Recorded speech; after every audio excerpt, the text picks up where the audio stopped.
এজন স্বামীয়ে নিজৰ পত্নীক কেনেকৈ হত্যা কৰিব পাৰি এই কথা ভাবিলে হয়তো বুকু কঁপি উঠিব।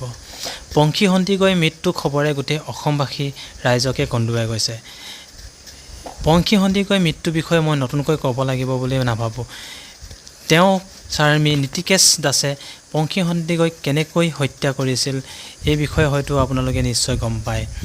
এজন স্বামীয়ে নিজৰ পত্নীক কেনেকৈ হত্যা কৰিব পাৰি এই কথা ভাবিলে হয়তো বুকু কঁপি উঠে।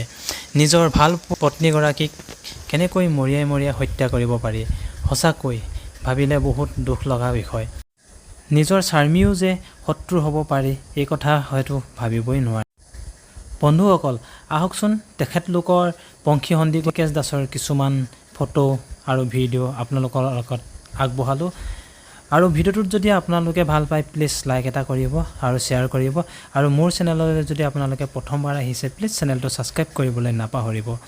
চ' বন্ধুসকল বলক এতিয়া তেখেতলোকৰ কিছুমান ভিডিঅ' আৰু ফটো চাই লওঁ।